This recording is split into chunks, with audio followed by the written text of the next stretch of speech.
ચતુશ્લોકી એટલે જેમાં 4 શ્લોક છે એવો ગ્રંથ. આ ગ્રંથ શ્રી મહાપ્રભુજીએ એમના શિષ્ય ગોધરાના રાણાવ્યાસ માટે લખ્યો હતો. શું નામ વૈષ્ણવનું? રાણાવ્યાસ. અને એમનું ગામ હતું ગોધરા.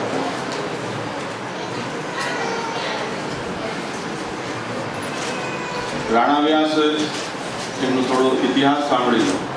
રાણાવ્યાસ જ્યારે બહુ નાના હતા, એમના માતા પિતા પાસે સારા રૂપિયા પૈસા હતા, સુખી હતા. અને એક વખત પરદેશથી યાત્રાળુઓનો સંઘ એમના ગામમાં આવ્યો. એ બીજા પ્રદેશોની વાતો એમણે સાંભળી કે ત્યાં આવું હોય છે, ત્યાં આવું હોય છે. તો રાણાવ્યાસના મનમાં પણ એમ ઈચ્છા થઈ કે હું પણ તીર્થયાત્રા માટે જાઉં. 12 વર્ષની ઉંમર જ્યારે હતી ત્યારે રાણાવ્યાસ એકલા માતા પિતાને કહ્યા વગર ઘર છોડીને ચાલ્યા ગયા. તીર્થમાં એ સૌથી પહેલા બદ્રિકાશ્રમ ગયા. એ સમયે તો વાહનોને એ મળતા નહીં, એટલે ચાલતા ચાલતા, કોઈનો સંગ પણ હતો નહીં. જ્યારે કોઈ યાત્રાળુઓ મળી જાય એમની સાથે જોડાઈ જાય. બદ્રિકાશ્રમમાં ગયા તો એટલો વિકટ રસ્તો છે ત્યાંનો, પહાડનો રસ્તો, એકદમ આપણે જામી જઈએ, બરફ થઈ જાય આપણો, એટલી ઠંડી. એટલે ત્યાં પહોંચ્યા પછી એમને એમ લાગ્યું કે આ સ્થળ તો બહુ વિકટ છે, ત્યાં રહેવું બહુ મુશ્કેલ છે. એટલે ત્યાંથી જગન્નાથપુરી ગયા. જગન્નાથપુરી ભારતમાં કયા પ્રદેશમાં છે ખબર છે? કયા રાજ્યમાં? ઓડિશા. ત્યાં ગયા તો એમને ખૂબ બીમારી લાગી ગઈ, ખૂબ તાવ આવ્યો, અશક્તિ થઈ ગઈ, કંઈ કામ કરી ન શકે, હાલી ચાલી ન શકે. એટલે એમના મનમાં વિચાર આવ્યો કે હવે જો અહીંયા વધારે સમય રહીશ તો મારા પ્રાણ નીકળી જશે, તો સારું છે અહીંયાથી ભાગીએ વહેલા. ત્યાંથી ગયા, દક્ષિણ તરફ ગયા. દક્ષિણમાં એ શ્રીરંગમ ગયા અને ત્યાં રંગજી એટલે ભગવાન શેષનાગ ઉપર પોઢ્યા હોય એવું એક એમનું સ્વરૂપ છે, ત્યાં મંદિર છે. એ રંગજીના મંદિરમાં એ ગયા દર્શન માટે. એ સ્વરૂપ એટલા મોટા છે કે એમના દર્શન માટે 3 દરવાજા છે. એક દરવાજામાંથી ભગવાનના મુખારવિંદનું દર્શન થાય, બીજા દરવાજામાંથી ભગવાનનું પેટ દેખાય, ત્રીજા દરવાજામાંથી ભગવાનના ચરણ દેખાય. એ ત્યાં ગયા પછી એમને એમ થયું કે જે ભગવાન આપણે એક જગ્યાએ ઊભા જેના દર્શન પણ ન કરી શકીએ, એનો શું ફાયદો? થાકી જઈએ આપણે અહીંયાથી ત્યાં, ત્યાંથી અહીંયા, ચરણથી મુખારવિંદ સુધીનું દર્શન કરતા. એટલે ત્યાંથી પણ આગળ ગયા અને આપણે અહીંયા જે દ્વારકા છે એ દ્વારકામાં આવ્યા. તે જમાનામાં દ્વારકાધીશના ચરણ સ્પર્શ જે પણ યાત્રાળુઓ મંદિરમાં આવે એ ચરણ સ્પર્શ કરી શકતા. અહીંયા બેટમાં બિરાજે છે દ્વારકાધીશ, એમને પણ એ જ પરંપરા હતી. કોઈ પણ યાત્રાળુ કોઈ પણ સ્નાન વગેરે કરવાની આવશ્યકતા નહીં, એ આવીને ચરણ સ્પર્શ કરી શકે. પણ અહીંયાના જે પૂજારીઓ અને તીર્થના પુરોહિતો હોય ને, પંડા ગોર જેને કહેવાય, એ લોકો કોઈ પણ યાત્રાળુ આવે એને એમ કહે કે તમને આટલા રૂપિયા આપો તો હું તમને ભગવાનના ચરણ સ્પર્શ કરવા દઉં. તો ત્યાં એ લોકોએ પોતાની દુકાનદારી ચલાવી દીધી, ધંધો બનાવી દીધો. એટલે રાણાવ્યાસને મનમાં વિચાર થયો કે જે ઠાકોરજીના ચરણ સ્પર્શ કરવા માટે પણ પૈસા લેતા હોય એવા સ્થાનમાં કેમ રહેવાય. એટલે અહીંયાથી પણ એક નિરાશ થઈને ગયા પાછા પોતાના ઘરે. ઘણા વર્ષો સુધી એમને ફર્યા અને પછી ઘરે આવ્યા. માતા પિતા તો રાજી થયા, એમને એમ થયું કે ચલો હવે દીકરો ઘરે આવ્યો છે તો એમના લગ્ન કરીએ. હવે એ દરમિયાનના રાણાવ્યાસ તે થોડું ઘણું કંઈ ભણ્યા પણ હતા. જ્યાં જ્યાં ગયા ત્યાં થોડું એમને શાસ્ત્ર ભણ્યા અને એમના મનમાં એમ થયું કે હું તો બહુ મોટો પંડિત છું હવે. અને ગોધરામાં એમના જેટલું કોઈ ભણેલું હતું નહીં, એટલે ગામમાં એમની એવી ખ્યાતિ થઈ ગઈ કે આ તો બહુ જ મોટો પંડિત છે. એમને થોડો અભિમાન આવી ગયું. માતા પિતા કહે કે હું તમારા લગ્ન કરીશ, તો કે હું કોઈ લગ્ન વગરના ઝંઝટમાં ફસાવાનો નથી, હું તો સ્વતંત્ર એકલો રહેવા માંગુ છું. એમ કરતાં એમના માતા પિતાનું મૃત્યુ થયું હવે એકલા થઈ ગયા, એટલે જેટલી સંપત્તિ હતી એ પણ એમની પાસે આવી ગઈ, એટલે સંપત્તિનો પણ એમને અભિમાન થયું. થોડા સમયમાં એમને ગોધરા વિતાવ્યું અને પછી એમના મનમાં એમ થયું કે હવે આ ગામમાં મારા બરાબર તો કોઈ છે નહીં, તો હું એવા કોઈ સ્થળે જાઉં કે જેમની સાથે હું બેસી શકું, વાત કરી શકું, ચર્ચા કરી શકું. એટલે ત્યાંથી એ કાશી જવા માટે નીકળ્યા. એ જમાનામાં કાશીમાં બહુ પંડિતો રહેતા. એટલે જેમ આજે લોકો ઓસ્ટ્રેલિયા અને એવા દેશોમાં ભણવા માટે જાય છે ને, એમ એ જમાનામાં ભારતમાં કાશી એવું વિદ્યા પ્રાપ્તિનું સ્થાન હતું. તો રાણા વ્યાસે વિચાર્યું કે હું ત્યાં જઈશ અને મારી પંડિતાઈ ત્યાં બતાવીશ, બધાને હું શાસ્ત્રાર્થમાં નિરુત્તર કરી દઈશ, હરાવી દઈશ. કાશીમાં ગયા તો જે જ્યાં ગયા પંડિતો સામે ત્યાં એ પોતે હાર્યા ચર્ચામાં. એટલે એમને એટલું બધું મનમાં એમ ક્લેશ થયો કે હું એમ સમજતો હતો કે હું એટલો વિદ્વાન છું, પણ હકીકતમાં તો મહામૂર્ખ છું. મને કંઈ આવડ્યું જ નથી, હું શીખ્યો જ નથી કંઈ. એટલે એ મનમાં ને મનમાં વિચારતા હતા કે હવે તો જીવન જીવવાનો કોઈ અર્થ જ નથી. એટલે એમને વિચાર્યું કે હવે હું ગંગાજીમાં, ત્યાં ગંગાજી વહે છે કાશીમાં, ગંગાજીમાં ડૂબી મરીશ. જેવા ત્યાં દિવસમાં એમને ડૂબી મરવામાં શરમ લાગતી હતી કે મને કોઈ મરતા જોશે પાણીની અંદર તો કહે છે કે જો કેવો મૂર્ખો માણસ છે કે આટલું યુવા શરીર છે, કામ કરી શકે એવું, અને પાણીમાં ડૂબી મરવા માટે આવ્યો છે, કેવો બેવકૂફ છે. રાણા વ્યાસ છે એ ત્યાંથી સાંજ પડે અંધારું થાય એની વાટ જોતા હતા કે કોઈ જુએ નહીં તે વખતે હું ગંગાજીમાં પડીશ. એવામાં શ્રી મહાપ્રભુજી ત્યાં પધાર્યા. એમના સાથે શ્રી મહાપ્રભુજીના શિષ્યો પણ હતા કેટલાક, અને ચર્ચા કરતા હતા.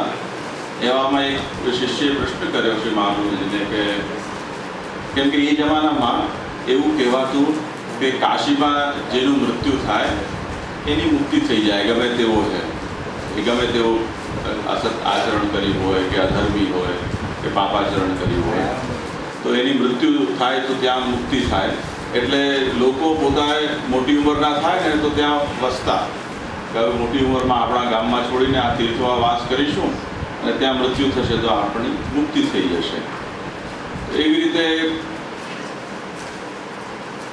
પ્રશ્ન કર્યો શિષ્ય શ્રી મહાપ્રભુજીને કે કોઈ ગંગાજીની અંદર પડીને પોતે મૃત્યુ પામે, જાણી જોઈને મૃત્યુ પામે, તો એની કેવી ગતિ થાય?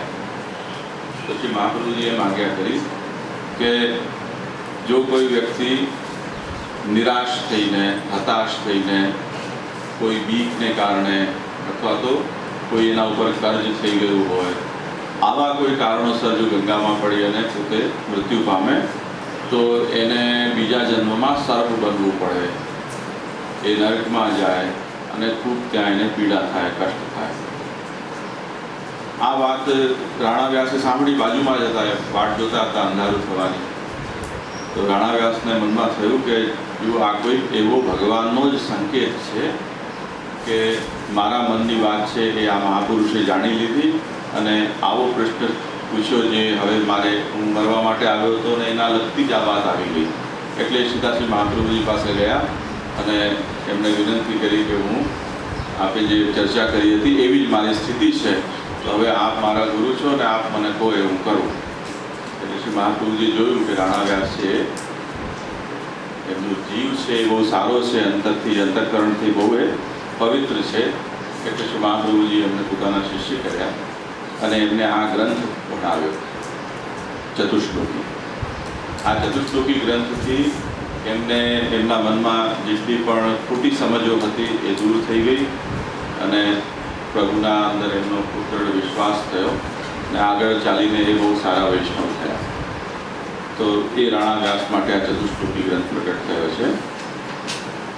આ ગ્રંથની અંદર જે વિષયનું નિરૂપણ છે ખાસ સમજજો. ગ્રંથ તો મોટા ભાગે તમને આવડતો હશે, હે? એક વખત પાઠ કરીએ આપણે. સર્વદા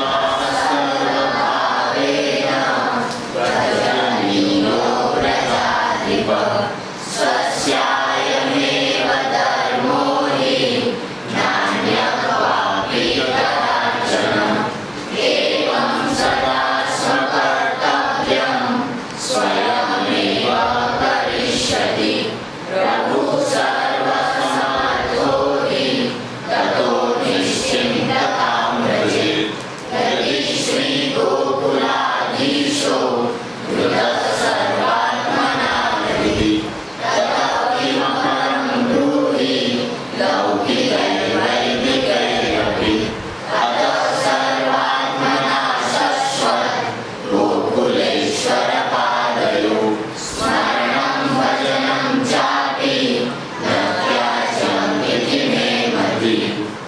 આ ચતુશ્લોકી ગ્રંથ છે, એના 4 શ્લોક છે એટલે એને ચતુશ્લોકી કહેવાય છે.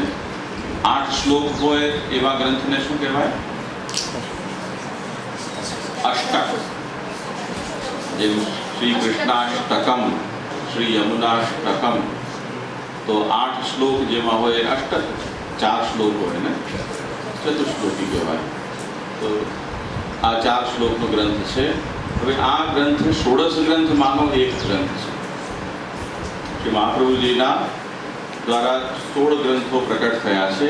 જેમ રાણા વ્યાસ માટે ચતુશ્લોકી શ્રી મહાપ્રભુજીએ રચના કરી, એવી રીતે બીજા કોઈને કોઈ પોતાના શિષ્યોના કોઈ પ્રશ્નો, એમની જરૂરિયાતને ધ્યાનમાં લઈને શ્રી મહાપ્રભુજીએ બીજા પણ નાના 16 ગ્રંથો પ્રકટ કર્યા છે. આ ગ્રંથોને પ્રકરણ ગ્રંથ કહેવાય છે. શું કહેવાય? પ્રકરણ ગ્રંથ. પ્રકરણ ગ્રંથ એટલે નાના ચેપ્ટર કે પાઠ જેમાં હોય. તમારી જેમ સ્કૂલની ટેક્સ્ટ બુક હોય ને, ટેક્સ્ટ બુકની અંદર નાના વિષયોનું નિરૂપણ બહુ સંક્ષેપમાં સામાન્ય વ્યક્તિ સમજી શકે એવી ભાષામાં હોય, એ ગ્રંથનું નામ છે પ્રકરણ ગ્રંથો. એની અંદર વિશેષ ચર્ચાઓ કે બહુ એના અંદર સૂક્ષ્મ વિષયોનું નિરૂપણ એવું નથી હોતું. જેમ ક કમળનો ક, ખ ખડિયાનો ક, આ નાના વિષયો કેમ આપણને સમજાવી દેવામાં આવે, એવી રીતે આ પ્રકરણ ગ્રંથો છે. આ ગ્રંથોના તમે નામ ધ્યાનથી વાંચી લેજો. પહેલાં શ્રી યમુનાષ્ટક, પછી બાલબોધ, સિદ્ધાંત મુક્તાવલી, પુષ્ટિ પ્રવાહ મર્યાદા ભેદ, સિદ્ધાંત રહસ્ય, નવરત્ન, અંતઃકરણ પ્રબોધ, વિવેક ધૈર્યાશ્રય, કૃષ્ણાશ્રય, તે પછી ચતુશ્લોકી, ભક્તિવર્ધિની, જલભેદ, પંચપત્યાની, સંન્યાસ નિર્ણય, નિરોધ લક્ષણમ અને સેવા. આ 16 ગ્રંથો છે. આ ગ્રંથોમાં આને વલ્લભ ગીતા પણ કહેવાય છે. ભગવાન કૃષ્ણે બધા વેદ, ઉપનિષદ અને શાસ્ત્રોનો સાર અર્જુનને જે ઉપદેશ આપ્યો એ ગીતામાં સમાવી લીધો હતો.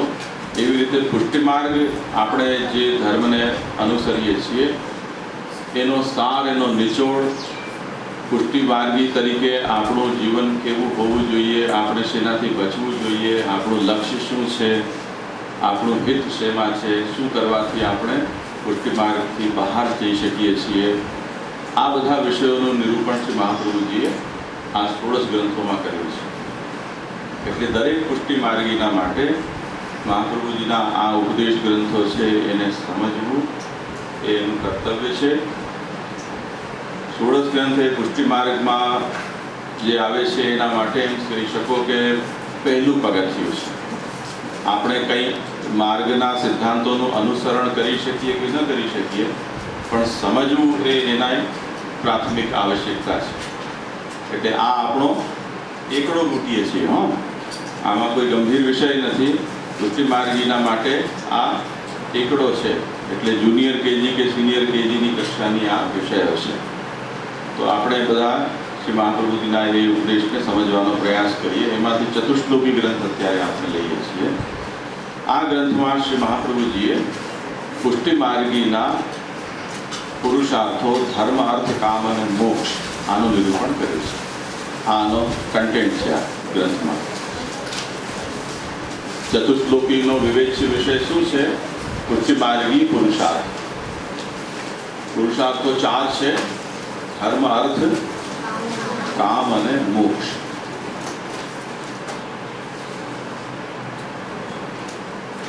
હવે મને આ શબ્દ તમે સાંભળ્યો હશે, પુરુષાર્થ.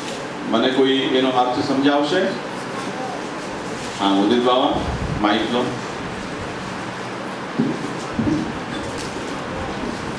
पुरुषार्थ मतलब आपको डिफरेंस भेद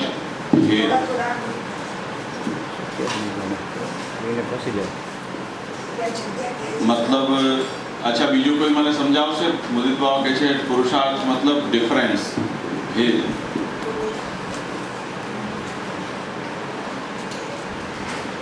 અંકુર શું? કેપેબિલિટી.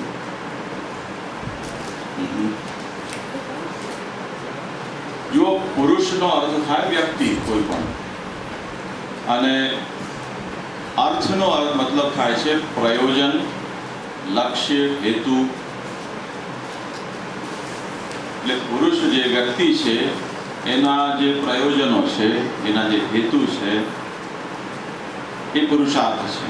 એટલે મનુષ્ય શું ચાહે છે, આ પુરુષાર્થ છે. મનુષ્યની જે કામના છે, ઈચ્છાઓ છે, એનું જે લક્ષ્ય છે, એ પુરુષાર્થ છે. એના માટે એ જે પ્રયત્નો કરે છે, આપણે તમે શબ્દ વાક્ય સાંભળ્યા હશે કે આ બહુ પુરુષાર્થી વ્યક્તિ છે, એમણે બહુ જબરજસ્ત પુરુષાર્થ કર્યો. તો આનો અર્થ શું છે? એની જે ઈચ્છાઓ હતી, એનું જે લક્ષ્ય હતું, એને મેળવવા માટે એણે ખૂબ જ પરિશ્રમ કર્યો. તો પરિશ્રમી, મહેનતુ, જેના અંદર અત્યંત લગન છે કોઈ વિષયની, એવો જે વ્યક્તિ છે એને પુરુષાર્થી કહેવાય છે. તો મનુષ્યની કામના એને પૂરા કરવા માટે એ જે પ્રયત્ન કરે છે એને પુરુષાર્થ કહે છે. પુરુષાર્થનો મતલબ કામનાની પૂર્તિ માટે કરવામાં આવતો પ્રયત્ન. આ પુરુષાર્થ શબ્દનો અર્થ છે. કોઈ બોલીને બતાવશે પુરુષાર્થનો અર્થ શું થયો? વિદુર, સાંભળો તમે, અહીંયા ધ્યાન આપો. આ તો ઇમ્પોર્ટન્ટ વસ્તુ છે. કામનાની પૂર્તિ માટે કરવામાં આવતો પ્રયત્ન. પરિતા, પુરુષાર્થનો શું અર્થ થયો? ઊભી થઈ જાય. હવે હું શિક્ષા કરીશ, ધ્યાન નહીં આપો તો નહીં. એને માહિતી જરૂર નથી. હવે ઊભી થઈને સાંભળ તો ધ્યાન રહેશે. ચલ બંસી, હા શાબાશ. કામનાની પૂર્તિ માટે કરવામાં આવતો પ્રયત્ન પુરુષાર્થ કહેવાય છે. હવે બોલ. કરવામાં આવતા પ્રયત્નને પુરુષાર્થ કહેવામાં આવે છે. આમ કમ્પ્લીટ બોલો એકદમ.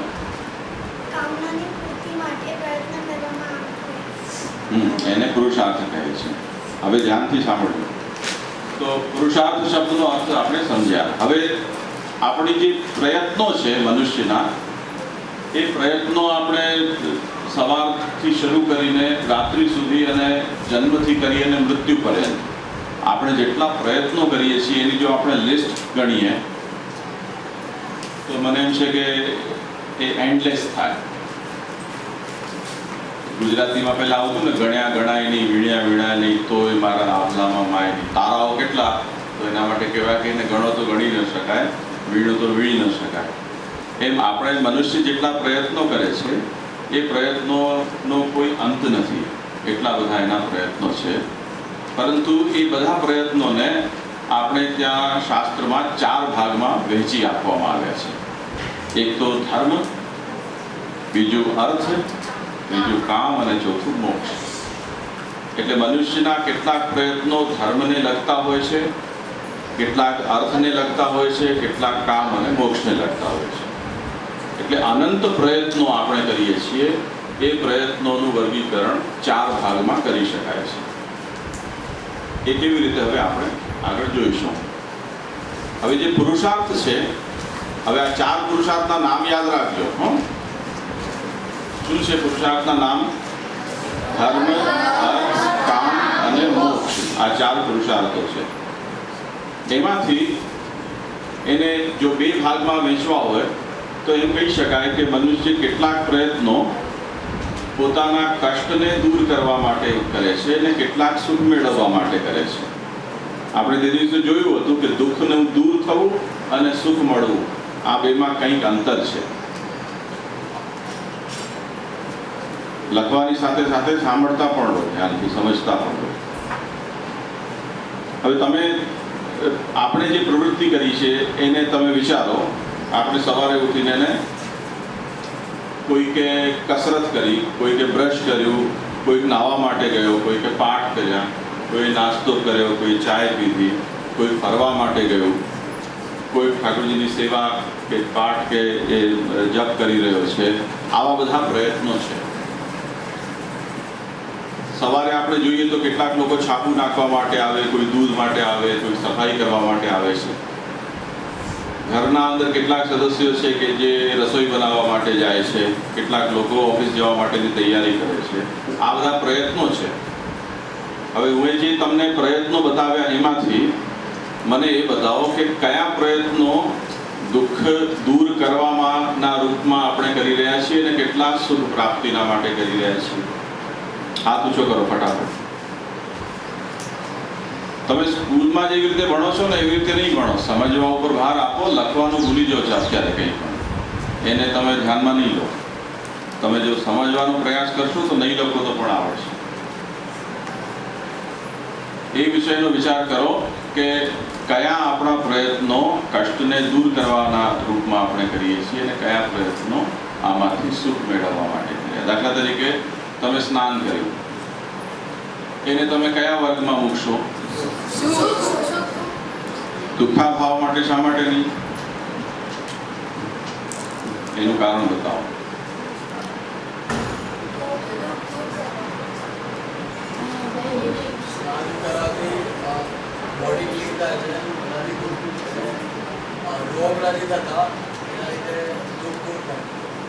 તો કષ્ટના નિવારણના માટે આપણે સ્નાન કર્યું છે એમ કહી શકાય?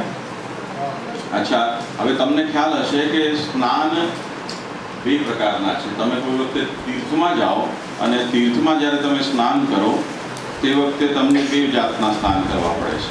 એક વખત તો તમે તમારા ઘરે સ્નાન કરીને જાઓ અને પછી બીજી વખત તીર્થમાં સ્નાન કરો. બરોબર છે? તો પહેલું સ્નાન છે શું? એક વખત અહીંયા કરીને ગયા, પછી બેઠકજીમાં સ્નાન કર્યું. તો હવે આ બે સ્નાનમાંથી કયું સ્નાન છે એ સુખ પ્રાપ્તિના રૂપમાં હતું અને કયું કષ્ટ નિવારણના રૂપમાં હતું? શું પણ તીર્થનું સ્નાન છે એ સુખ પ્રાપ્તિના રૂપમાં હતું અને ઘરમાં જે સ્નાન કરીને ગયા એ કષ્ટ નિવારણના રૂપમાં હતું. એટલે આપણે જે રાત્રિભરની કે આગલા દિવસ સુધીની જે અપવિત્રતા છે એને આપણે દૂર કરી અને વિશેષ પવિત્રતા અથવા તો સેવા લાયક શરીર બને એટલા માટે પવિત્ર સ્નાન કર્યું. તો સુખ પ્રાપ્તિના રૂપમાં થયું. બરોબર છે? એ રીતે ભોજન છે અથવા તો કોઈ કમાવા માટે જવું છે, આ જેટલી પણ ક્રિયાઓ છે એને આપણે બે ભાગમાં વહેંચી શકીએ છીએ કે કેટલીક ક્રિયાઓ છે એ સુખ પ્રાપ્તિ માટે છે અને કેટલીક કષ્ટ નિવારણ માટે છે. બરોબર છે? એટલે ચાર પુરુષાર્થોને આપણે બે ભાગમાં વહેંચી શકીએ છીએ. હવે આગળ વધો. ધર્મ, અર્થ, કામ, એનો જ્યારે અર્થ થોડો સ્પષ્ટ થશે ત્યારે તમને આ વિષય વધારે ચોખવટ થશે. એટલે બીજું વર્ગીકરણ આપણે અત્યારે નથી લઈ રહ્યા. પહેલાં એનો પ્રત્યેકનો અર્થ આપણે સમજી લઈએ. ધર્મનો અર્થ છે કર્તવ્ય, નિયમ, સિદ્ધાંત અથવા તો શાસ્ત્રની આજ્ઞા. શાસ્ત્રની આજ્ઞા એ તો એક આપણો પારિભાષિક અર્થ છે, પણ જ્યારે આપણે ધર્મ શબ્દ કહીએ ત્યારે એના અંદર છુપાયેલી વાત કેટલી છે કે તમને કોઈક નિયમથી ચાલવાનું છે, તમને કોઈક સિદ્ધાંત પાડવાનો છે, તમને કોઈક કર્તવ્યનું અનુસરણ કરવાનું છે. આ ધર્મ શબ્દના અંદર રહેલા કેટલાક અર્થો છે. જેમ તમે સ્કૂલમાં જાઓ અને સવારે તમને આપણા દેશના માટે પ્રતિજ્ઞાપત્ર છે એનું વાંચન થતું હોય છે કે ભારત મેરા દેશ હે. પછી શું છે?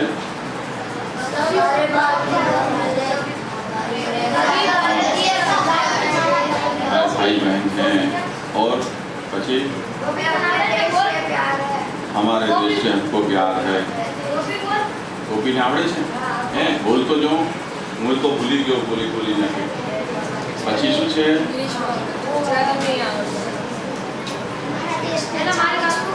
માઈક એને આપો તો મજા આવશે.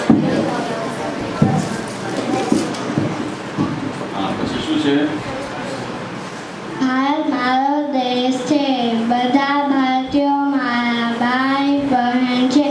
હું મારા દેશને ચાહું છું અને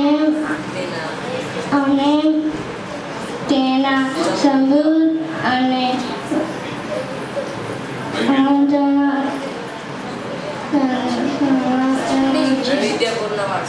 વૈવિધ્યપૂર્ણ વારસાને ગર્વ છે. હું સદાય મારા દેશને.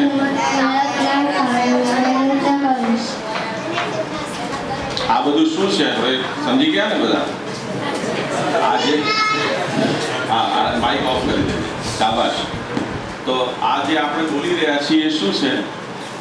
કોઈક નિયમ આપણને સમજાવવામાં આવી રહ્યો છે, કોઈક જાતના કર્તવ્યને આપણા અંદર જગાવવામાં આવી રહ્યો છે, કોઈક સિદ્ધાંત શીખવવામાં આવી રહ્યો છે. તો ભારત દેશના નાગરિક તરીકે આપણો આ ધર્મ થયો કે નહીં? ભારતને મારું પોતાનું સમજવું આ એક ધર્મ છે.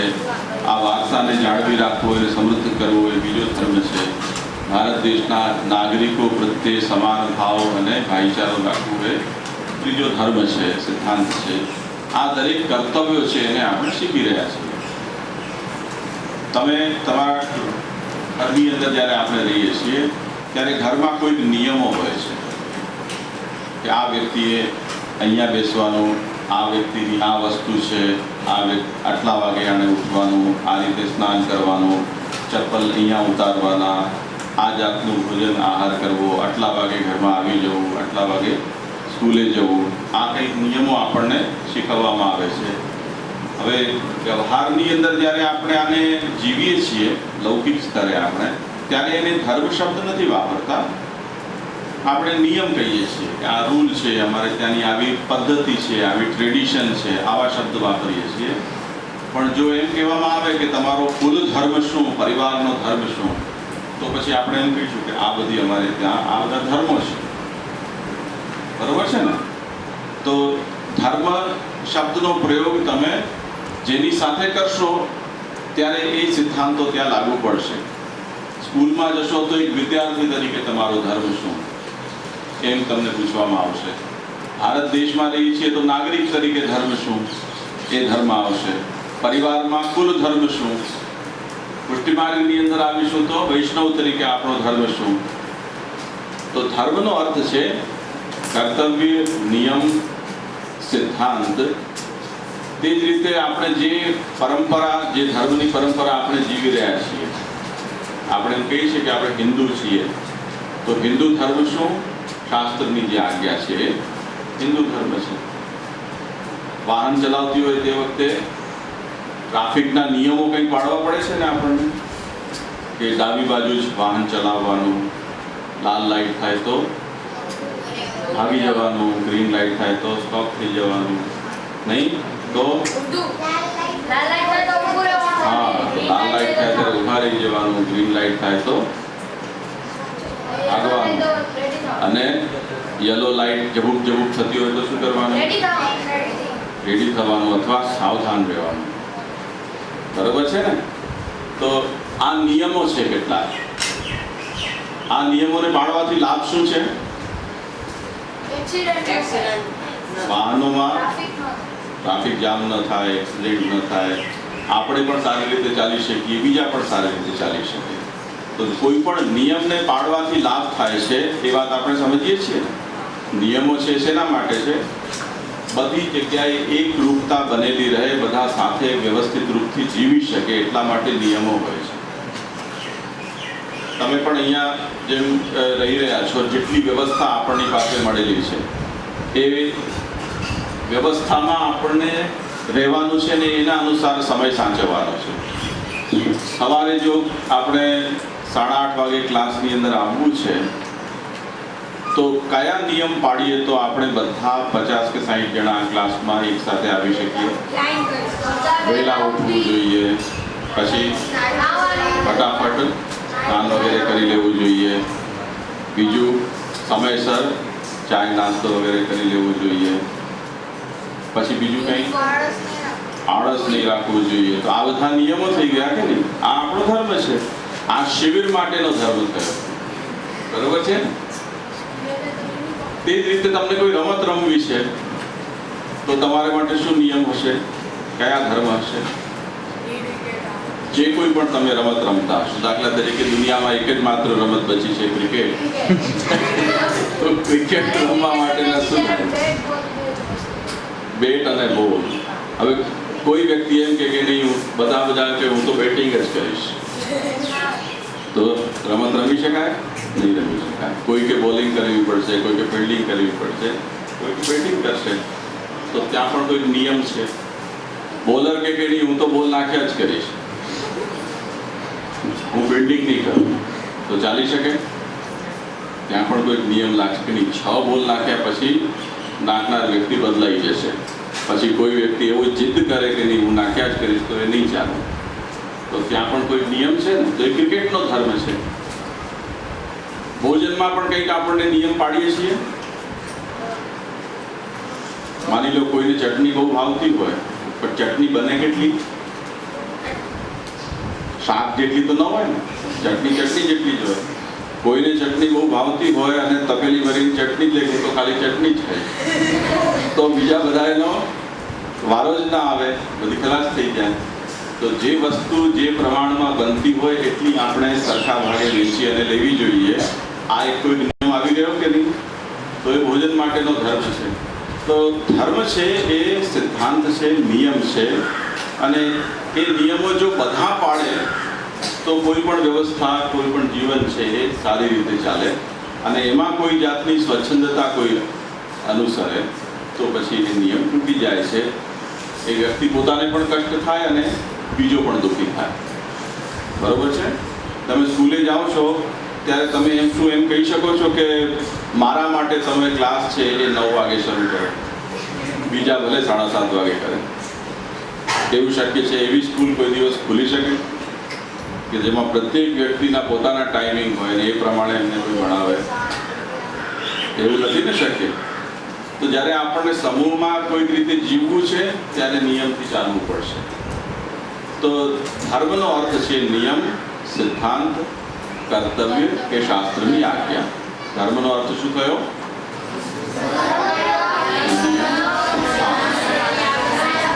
શાસ્ત્રની આજ્ઞા એ ધર્મ છે. તો હવે જુઓ, આપણા પ્રયત્નો જેટલા પણ છે, મનુષ્ય સવારથી ઉઠીને જે કંઈ પણ કરે છે એમાં કેટલાક નિયમોને અનુસરે છે. એ જેટલા પ્રયત્નો છે એ બધા ધર્મના બોક્સમાં આપણે મૂકશું. બરાબર છે? જેમ સવારે 7 વાગે ઉઠી જવું, 7 વાગે આપણે ઉઠી ગયા તો એ થયો આપણું કર્તવ્ય થઈ ગયું. આ ધર્મનું પાલન કર્યું. તિલક લગાવ્યું, ધર્મનું પાલન થયું. પાઠ કર્યા, ધર્મનું પાલન થયું. સમજમાં આવ્યું ને? આ બધા કર્તવ્યો કયા બોક્સમાં મૂકીશું? ધર્મના બોક્સમાં મૂકીશું. તે પછી આવે છે દુનિયાની અંદર અનેક ધર્મો છે અને દરેક ધર્મોએ પોતપોતાની ઓળખ માટે પોતાના કોઈ સિમ્બોલ બનાવ્યા છે, જેથી એ ધર્મ છે ઓળખાય છે. કેટલાક પ્રસિદ્ધ છે, કેટલાક પ્રસિદ્ધ નથી, પણ હજારો ધર્મો છે દુનિયામાં. અને એ ધર્મો પોતાની એમના સિદ્ધાંતો છે, એમની જીવન પ્રણાલી છે, એમની પરંપરા વિશિષ્ટ છે. તે પછી આપણે જઈએ છીએ અર્થ. અર્થનો અર્થ શું થાય? અર્થનો મતલબ છે સાધન, સંપત્તિ. સાધન અથવા સંપત્તિ અથવા તો પૈસા. એની ઘણી બધી વેરાયટી છે. રૂપિયા કે કરન્સીના રૂપમાં પણ હોઈ શકે. આપણે ભોજન છે એ પણ આપણો અર્થ છે, સંપત્તિ છે, સાધન છે. આપણે જે ચીજ વસ્તુઓ આપણા ઉપયોગ માટે વાપરી રહ્યા છીએ એ પણ ઘર છે, એ પણ આપણું સાધન સંપત્તિ છે રહેવા માટે. વાહન કહી લો તમે, કે સંદેશા વ્યવહારના, કમ્યુનિકેશનના સાધનો છે. ભોજન છે, સુવા ઉઠવા બેસવા માટેનું ફર્નિચર છે. આ દરેક વસ્તુ અર્થમાં આવે છે. એટલે જીવન જીવવા માટે ઉપયોગી જે સાધનો છે એને અર્થ કહેવાય છે. અર્થ કોને કહેવાય? જીવન જીવવા માટે ઉપયોગી જે સાધનો છે એને અર્થ કહેવાય છે. તો હવે તમે વિચાર કરો કે મનુષ્યના પ્રયત્નો, આપણે જે પ્રયત્નો કરીએ છીએ એમાંના કેટલા પ્રયત્નો અર્થને સાથે જોડાયેલા છે, અર્થ રિલેટેડ છે. તમારા પપ્પા સવારે ઓફિસે જાય છે, એ ઓફિસે જવું એ શું થયું? એમનો અર્થ પુરુષાર્થ. ઓફિસે જશે, કામ કરશે તો એમને પગાર મળશે. દુકાને કોઈ જઈ રહ્યું છે તો દુકાને જઈને એ માલ વેચશે, કરશે, વ્યવસાય કરશે, ત્યાંથી એમને સંપત્તિ મળશે, પૈસા મળશે. આ શું થયું? પુરુષાર્થ, અર્થ પુરુષાર્થ થયો.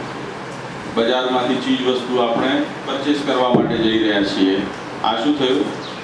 અર્થ પુરુષાર્થ થયો. કેમ કે રૂપિયા તો હાથમાં આવી ગયા, પરંતુ રૂપિયાથી જીવન જરૂરિયાત બધી પૂરી નથી થતી. આપણે રૂપિયા ખાઈ શકીએ? નથી ખાઈ શકતા. પેટ રૂપિયાથી ન ભરી શકાય. રૂપિયાથી જે ચીજ વસ્તુ આવે ખોરાક માટે એ લાવીશું ત્યારે આપણું પેટ ભરાશે. ગરમી લાગતી હોય તો રૂપિયાનો સિક્કો સામે મૂકી દેશું તો કંઈ આપણી ગરમી દૂર થશે? ઓર ગરમી વધી જશે. આપણને સાધનો વસાવવા પડશે જેનાથી આપણને ઠંડક મળે. તો જે જીવનને જીવવા માટે આવશ્યક ચીજ વસ્તુઓ છે એને આપણે જ્યારે ભેગી કરી રહ્યા છીએ તો એ આપણો અર્થ પુરુષાર્થ છે. વિદુર, અર્થ પુરુષાર્થ કોને કહેવાશે?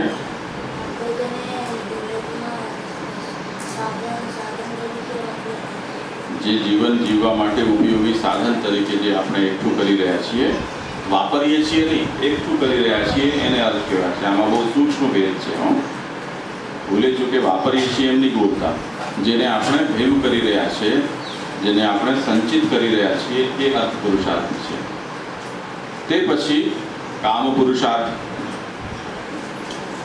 જે આપણે એકઠું કર્યું છે, ભેગું કર્યું છે, કમાવ્યું છે એને આપણને સારું લાગે એ રીતે વાપરીએ એને કામ પુરુષાર્થ કહેવાય.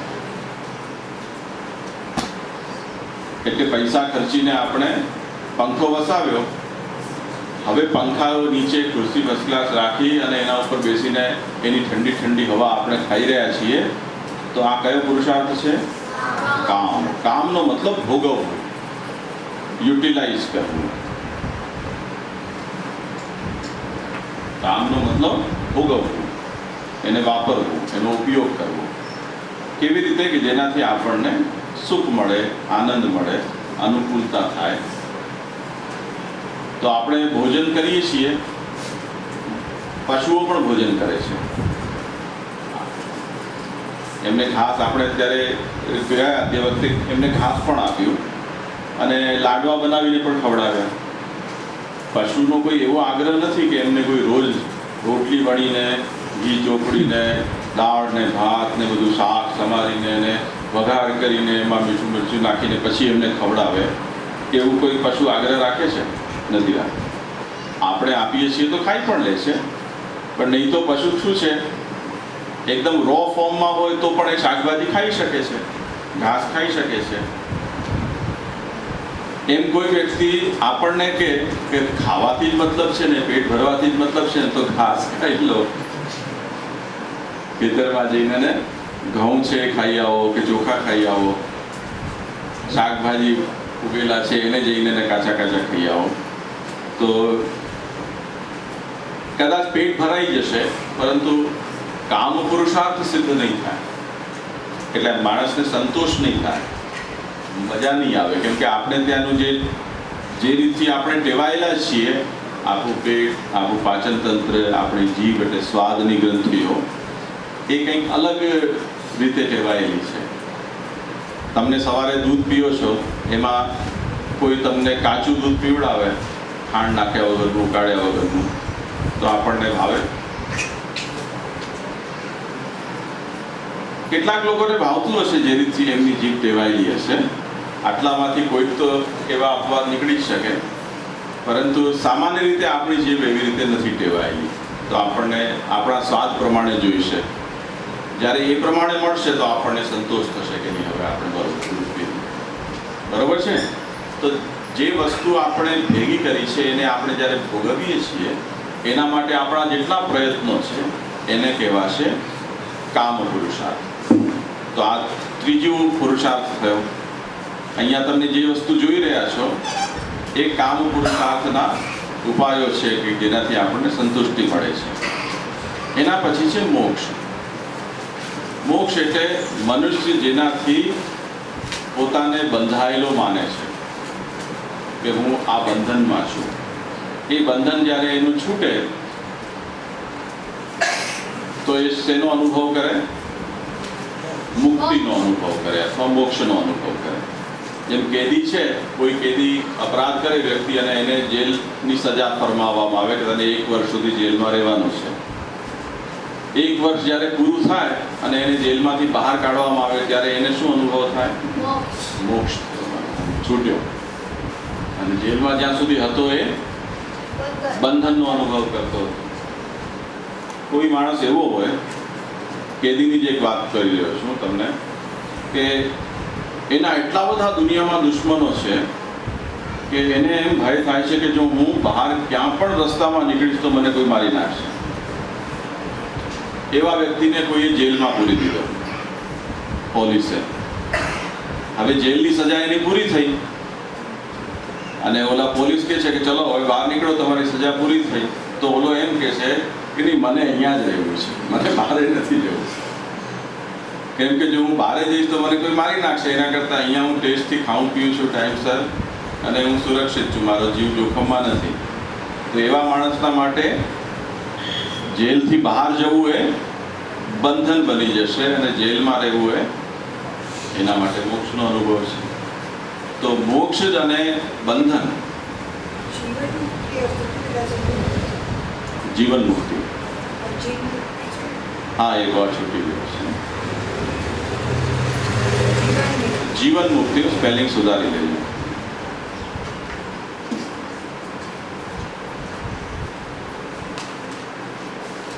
તો મુક્તિ છે એ બંધનથી મુક્તિ હોય છે. આપણે એવા ઘણા બધા પ્રયત્નો કરીએ છીએ કે જેનાથી આપણા બંધનો દૂર થાય. તો ઘણા બધા પ્રયત્નો આપણા મોક્ષની દિશામાં હોય છે. તો ઓવરઓલ આપણા શાસ્ત્રકારો એમ કહે છે કે મનુષ્યના પ્રયત્નો 4 દિશામાં છે. કયા કયા? ધર્મ, અર્થ, કામ અને મોક્ષ. આ 4 પુરુષાર્થો થયા. ધર્મનો અર્થ શું છે? હાથ ઊંચો કરો, હાથ ઊંચો કરો. હા, બોલ. શાસ્ત્રની આજ્ઞા, એનું પાલન કરવું એ ધર્મ છે. એક ધર્મ એટલે કોઈ જાતનો નિયમ છે, એ કોઈ જાતનો સિદ્ધાંત છે, કોઈ જાતનું કર્તવ્ય છે. બરોબર? અર્થનો मतलब जीवन जीने के लिए उपयोगी साधनों को एकत्रित करना, इकट्ठा करना, उसको अर्थ पुरुषार्थ बोलते हैं. बराबर? અને એ ઉપયોગી વસ્તુઓ શું હોઈ શકે?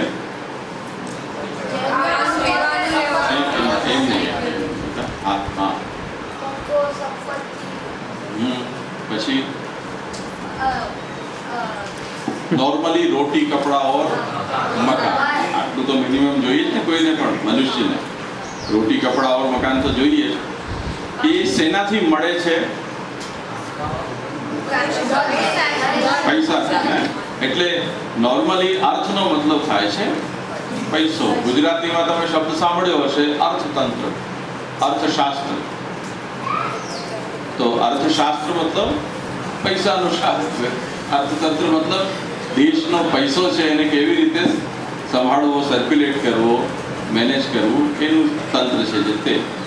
તો અર્થ એટલે સામાન્ય રીતે પૈસો, હાર્ડ કેશ પણ એને કહી શકો. પરંતુ બધી વસ્તુ આપણી એનાથી જરૂરિયાતો પૂરી નથી થતી. તો જે વસ્તુ આપણને જરૂરી છે એ પૈસાથી જ તો આપણે લઈએ છીએ. હમણાં મેં એવું સાંભળ્યું, છાપામાં આવ્યું હતું કે એક દેશ છે ઝિમ્બાબ્વે, અને ત્યાં એટલું બધું ઇન્ફ્લેશન છે, ફુગાવો છે ગુજરાતીમાં એમ કહેવાય, કે એ લોકોને એક માચિસની ડબ્બી લેવી હોય ને તો ગુણી ભરીને રૂપિયા લઈ જવા પડે ત્યારે માચિસની ડબ્બી મળે. પૈસાની વેલ્યુ એટલી બધી ઓછી થઈ ગઈ છે. આપણને પસ્તીની માફક પૈસા વપરાય છે. એક વખત બહુ મોટું યુદ્ધ થયું ને જર્મનીનું ને બધા દેશો સાથે, ત્યારે જર્મનીની અંદર પૈસાની કિંમત એટલી બધી ઘટી ગઈ હતી કે 7 ફૂટ 6 ફૂટનો માણસ ઊભો રહે એટલો જર્મનીના કરન્સી છે એનો થપ્પો કરો ત્યારે એને એક બ્રેડ મળે. તો આવું ક્યારેક થઈ જાય છે કે પૈસો પોતે અનર્થરૂપ બની જાય અને વસ્તુની મૂલ્ય વધી જાય છે. એની જે ખરીદ કિંમત જેને કહેવાય એ વસ્તુ કોઈ વખતે ઘટી જાય ત્યારે આવી દુર્ઘટના થઈ જતી હોય છે. એટલે માણસને પૈસો બોજરૂપ લાગે. તો હવે અર્થ થયો, તેના પછી કામ પુરુષાર્થ. કામ પુરુષાર્થ એટલે હા, જે આપણે એકઠું કર્યું છે એને આપણે જ્યારે ભોગવીએ છીએ તો એક કામ પુરુષાર્થ છે. એટલે જે વસ્તુને આપણે ભોગવી રહ્યા છીએ એ બધા પ્રયત્નો કામ પુરુષાર્થમાં ખપશે. બરોબર છે કે નહીં? તે પછી આવે છે મોક્ષ. મોક્ષનો અર્થ છે મુદિત બાવા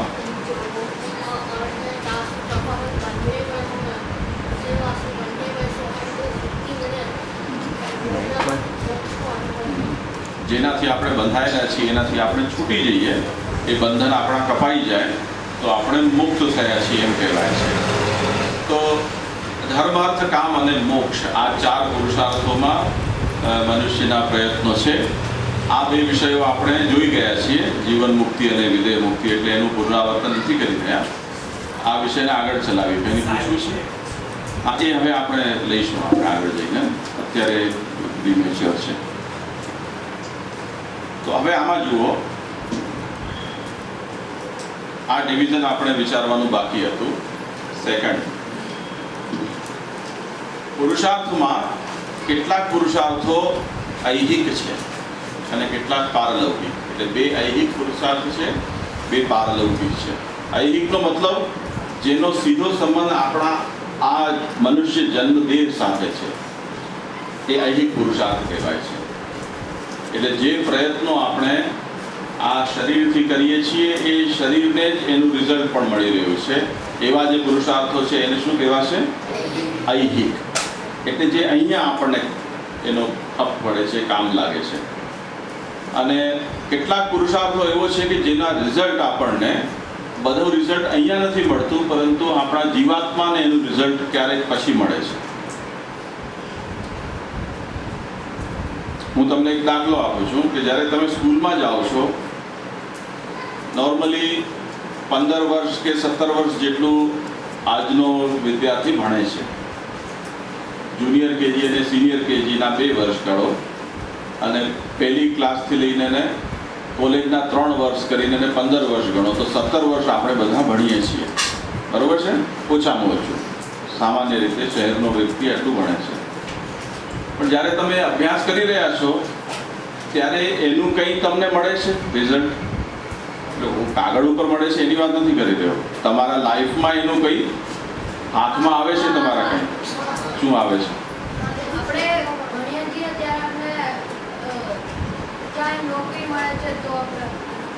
અત્યારે તું ક્યાં નોકરી કરે છે? હું એ જ તો કહી રહ્યો છું. જે વખતે તમે ભણી રહ્યા છો તે વખતે તમારા હાથમાં કંઈ આવી રહ્યું છે? પૈસા આવી રહ્યા છે? નથી આવી રહ્યા. તો કેટલીક વસ્તુ આપણને ત્યારે જ મળે છે. પણ માની લો કે તું વેકેશનની અંદર પતંગની સિઝન આવી છે એમ સમજ, અને પતંગ કેટલાક બહારથી પરચેસ કરીને તું વેચવા માટે નીકળ્યો છો. પતંગ લો, પતંગ લો, પતંગ લો, અને કોઈ પતંગ તારા પાસેથી લઈ રહ્યા છે તે 20 પૈસામાં એક પતંગ લીધી, 50 પૈસામાં વેચી. તને શું મળ્યું? 20 પૈસા મળી ગયા કે નહીં? એ તમને તે જ વખતે મળેલું રિઝલ્ટ છે. જે કર્યું છે એનાથી તે કંઈક વધારે મેળવ્યું કે નહીં?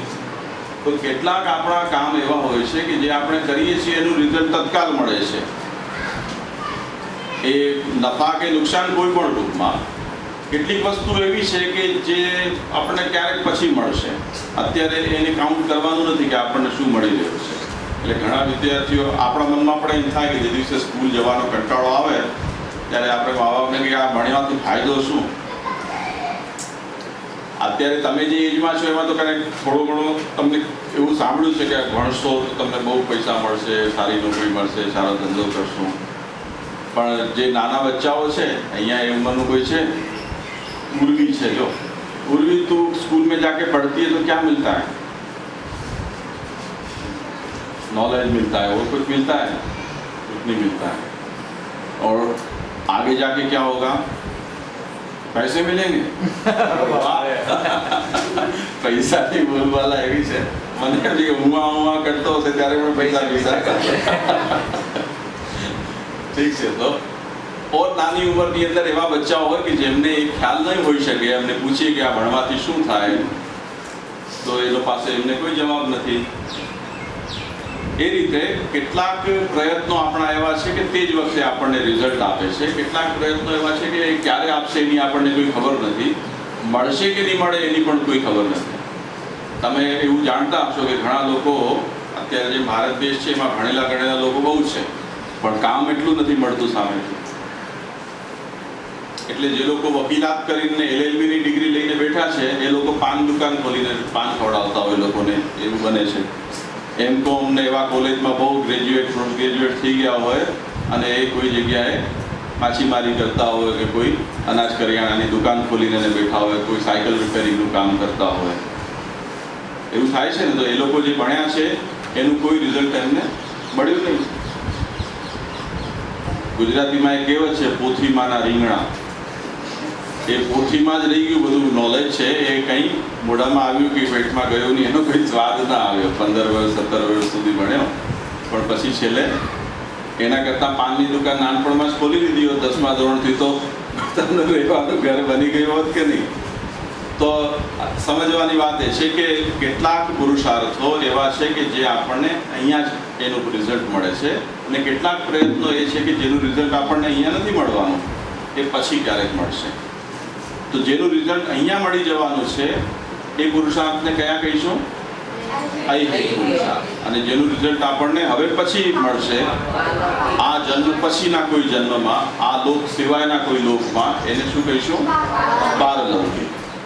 તો અર્થ અને કામ પુરુષાર્થ બે એવા છે કે જેનું રિઝલ્ટ આપણને અહીંયા મળે છે. નોર્મલી તમે જે ભેગું કરો છો અને આપણે એને વાપરી રહ્યા છીએ, તો અહીંયા જ ભેગું કર્યું છે અને આપણે એને અહીંયા જ વાપરી શકીએ છીએ. માની લો કે કોઈ વ્યક્તિએ લાખ રૂપિયા ભેગા કર્યા અને એનું મૃત્યુ થઈ ગયું, તો એ લાખ રૂપિયા ભેગા કરેલા એને હવે કોઈ કામ આવવાના છે? નહીં. તો અર્થ પુરુષાર્થ તો જે કરશો એ અહીંયા જ તમને કામ લાગશે. ઘણા એવા કંજૂસ લોકો હોય ને કે જે લોકો પૈસા વાપરે નહીં, એમને લોકો એમ કહેતા હોય કે શું આ બધું સાથે પોટલું બાંધીને લઈ જવાનો છો તું? મરીશ ત્યારે તું સાથે લઈ જઈશ તો વાપરી નાખ ને, નહીં તો મને લઈ જાય. એવું લોકો કહેતા હોય છે. એ જ રીતે કામ પુરુષાર્થ છે, જે ભેગું કર્યું આપણે ભોગવી રહ્યા છીએ, જે ભોગવીએ છીએ એ બધું અહીંયા જ વપરાઈ જવાનું છે, એમાંથી પણ કંઈ સાથે જવાનું નથી. તો અર્થ અને કામ પુરુષાર્થ ઐહિક છે, ધર્મ અને મોક્ષ એ પારલૌકિક છે. ધર્મ એટલે શાસ્ત્રમાં જે આપણને કર્તવ્યો બતાવ્યા છે, પવિત્રતા, દાન, તપસ્યા, પ્રાયશ્ચિત, ભગવત સેવા, ભક્તિ, શ્રવણ, કીર્તન, દેવતાઓનો આદર છે, પરોપકાર છે, આ બધા જે કર્તવ્યો છે એને આપણે ધર્મ કહીએ છીએ. એ ધર્મનું પાલન જ્યારે આપણે કરીએ છીએ તે વખતે મુખ્ય રૂપે આપણા પુણ્યો ભેગા થાય છે, સત્કર્મો ભેગા થાય છે, સારા સંસ્કારો આપણા મનમાં આવે છે. અને જે વખતે આપણને એ સારા સંસ્કારો સાથે આપણું મૃત્યુ થાય છે ત્યારે એ સંસ્કારો આપણને આગળ સારો પરિણામ અપાવે છે, સારો જન્મ અપાવે છે, સારા કુલમાં આપણને જન્મ થાય છે. જેમ તમે આપણે ગઈકાલે 2-3 દૃષ્ટાંતો જોયા ને, મૃગ રાજાનું છે, પછી ગજેન્દ્રનું છે, કેટલા બધા દૃષ્ટાંતો જોયા, અજામિલ છે. એ લોકોએ કોઈ જાતના સારા ખરાબ કર્મો કર્યા, તે અનુસાર એમને બીજા જન્મમાં સારો ખરાબ દેહ પ્રાપ્ત થયો. તો એ દેહ એમને તે વખતે નથી મળ્યો, તે પછી મળ્યો. બરોબર છે? અને મોક્ષ છે એનું શું? મોક્ષનો અર્થ આપણે શું સમજ્યા હતા? જીવના પ્રકરણમાં આપણે વિચાર્યું હતું, યાદ કરો. મધુભાઈ, મોક્ષ કોને કહેવાય?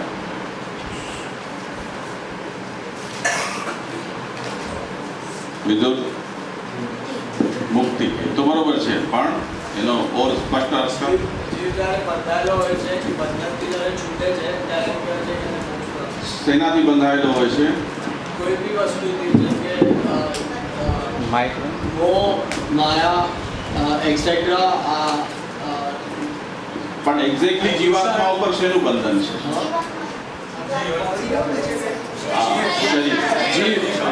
જીવના ઉપર જે બંધન છે સૂક્ષ્મ અને સ્થૂળ શરીરનું છે. એ સૂક્ષ્મ અને સ્થૂળ શરીર જ્યારે એના ઉપરથી હટી જાય છે ત્યારે એ જીવાત્મા મુક્ત થાય છે. હવે એ સૂક્ષ્મ સ્થૂળ શરીર ફરીને જીવાત્મા ઉપર શા માટે આવે છે? એના કર્મોને કારણે. એટલે જે કર્મ કરે છે એને ભોગવવા માટે એને ફરીથી શરીર લેવું પડે છે. જેમ તમે સ્કૂલમાં જ ભણો છો, 5મા ધોરણમાં વિદ્યાર્થી છે, એને પરીક્ષા આપી, અત્યારે જે પાસ કે ફેલ થવા માટેના ક્રાઇટેરિયા છે એમાં 35%થી ઓછા અગર એને આવી રહ્યા છે કોઈ સબ્જેક્ટમાં, તો એ ફેલ થયો છે. બરોબર? હવે એને શું કરવું પડશે? એ ક્લાસને રિપીટ કરવી પડશે. એટલે ત્યાંનો ત્યાં રહ્યો. આ કઈ ગતિ થઈ એની? મધ્ય ગતિ. એટલે જ્યાં છે ત્યાં ને ત્યાં એ ફરી રહ્યો છે, નીચે નથી ઉતર્યો. 5મી ક્લાસમાં જ છે, ચોથામાં નથી ગયો. પણ કોઈએ 35 થી અબાવ એને માર્ક્સ મળ્યા છે તો શું થશે? આગળ ગયો. પણ એને હજી પણ સ્કૂલમાં તો સવારે ઉઠીને ધક્કા ખાવા જ પડશે. હજી ચાલુ છે એનો ચીચોડો. કોઈ વ્યક્તિ 3 વર્ષ સુધી કન્ટિન્યુઅસ એક જ ક્લાસમાં ફેલ થયો તો શું થશે? હવે એને રામ રામ કરવામાં આવશે. સ્કૂલ કહે છે કે હવે અમારી શક્તિ નથી કે તને આગળ વધારી શકીએ, તું અમને છોડી દે કૃપા કરીને. એમ સ્કૂલ કહે ને વિદ્યાર્થીને કે હવે તું અમને છોડી દે, અમે તારું કંઈ કરી ન શકીએ. તો એની અધોગતિ થઈ. સ્કૂલમાંથી બહાર ફેંકાયો, એની અધોગતિ થઈ ગઈ. હવે આ જે ચક્ર છે એ કેવી રીતે ચાલી રહ્યું છે? કર્મોને કારણે. જેણે સારા કર્મ કર્યા છે એને આગળ ધક્કો મળી રહ્યો છે.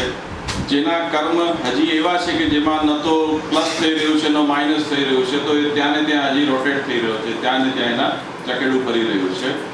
તો કર્મને કારણે શરીરને બીજું શરીર જીવાત્માને મળ્યા કરે છે, અને એ મળતું રહે છે જ્યાં સુધી એના કર્મો એ જાતના છે. કર્મોનો નાશ શેનાથી થાય છે? ભોગથી. જે કર્મ આપણે કરીએ છીએ એ કર્મનું ફળ જ્યારે ભોગવાઈ જાય છે, આપણે એને યુટિલાઇઝ કરી લઈએ છીએ અને ફરીથી નવું આપણે પેદા નથી કરતા, તો પછી કંઈ ભોગવવાનું બચતું નથી. બધું વપરાઈ ગયું. એટલે સારા પણ અને ખરાબ પણ. સારા કર્મ છે, પુણ્ય છે, એ સ્વર્ગ વગેરે કે એનાથી આપણે ભોગવીએ છીએ, અને પાપ છે એ આપણને દંડ નરક વગેરે લોકથી ભોગવીએ છીએ. જે મનુષ્યના એ બધા જ સારા કે ખરાબ કર્મો છે ભોગવાઈ જાય છે, એને હવે ફરીથી જન્મ લેવાનો નથી રહી જતો. એ મુક્ત થઈ ગયો. બરોબર છે કે નહીં? એવી તમારી ગેમ પણ હોય છે કે જે ગેમની અંદર કોઈ વ્યક્તિ મુક્ત બની જાય. એવી કોઈ ગેમ યાદ આવે છે? 420. એમાં શું હોય? બહુ વર્ષો થઈ ગયા, મને યાદ નથી. માઇકમાં સમજા. પત્તાની રમત છે ને, કાર્ડની. ગપ્પા જોડવાના, મીન્સ 4 એક્કા હોય તો 3 એક્કા મૂકીને ગલ્લો મૂકવાનો એવી રીતે. તો પછી શું થાય? પછી અગર સામેવાળું ઉઠાવે અને એક્કો નીકળે તો આમાં નહીં કરે, બીજાથી આમાં બોલતો હોય. સામેવાળો ઉઠાવે અને એક્કો નીકળે તો એને લઈ જવાનું, અગર ગલ્લો નીકળે તો આપણે લઈ જવાનું. તો આપણા પાસે આવી જાય પાછું આવી જાય. અને જો આપણે નાખી દીધા તો આપણી પાસે કંઈ ન રહ્યું, તો આપણે છૂટા થઈ ગયા. બરાબર છે ને? તો આ મુક્તિ થઈ ગઈ. એવી બીજી પણ રમતો હશે કે જેમાંથી કોઈ વ્યક્તિ મુક્ત થઈ શકે. હે? Snake and ladders. એમાં શું થાય? એમાં આપણે ડાઈસ ફેંકીને આગળ વધવાનું. અગર સાપ આવે તો સાપની જે પૂંછડી છે પાછું નીચે આવી જવાનું, અને અગર લેડર આવે તો ઉપર ચડવાનું. જે ઘરે પહેલા પહોંચી જાય એ જીતી એટલે મુક્ત થઈ ગયું. Very good, very good. તો જીવન મુક્તિ જે છે એ બધી જગ્યાએ છે. બરોબર છે ને? બહુ સરસ કહ્યું. તો આ પારલૌકિક છે. કેમ કે જે મુક્ત થઈ જાય છે એને ફરી પાછું આ ગેમમાં નથી આવવાનું. નવી ગેમ સ્ટાર્ટ થશે ત્યારે ભગવાન આપણને પાછા મોકલે ત્યારે આવીશું, પણ જે મુક્ત થઈ ગયું એને પાછું નથી આવવાનું હોતું. તો ધર્મ, અર્થ, કામ અને મોક્ષ, આમાં અર્થ અને કામ એ કઈ જાતના પુરુષાર્થો છે? ઐહિક પુરુષાર્થ. અને પારલૌકિક કયા કયા? ધર્મ અને મોક્ષ. ધર્મ અને મોક્ષ. Very good. ચાલો, હવે આ વર્ગીકરણ સ્પષ્ટ થઈ ગયું. હવે આપણે ત્યાં સાથીઓ તમે વારંવાર જોયો હશે. કોઈ પણ શુભ કર્મ હોય ત્યાં સાથીઓ હોય છે. આ સ્વસ્તિક જેને કહેવાય છે, આ સ્વસ્તિકના 4 પાંખડા છે.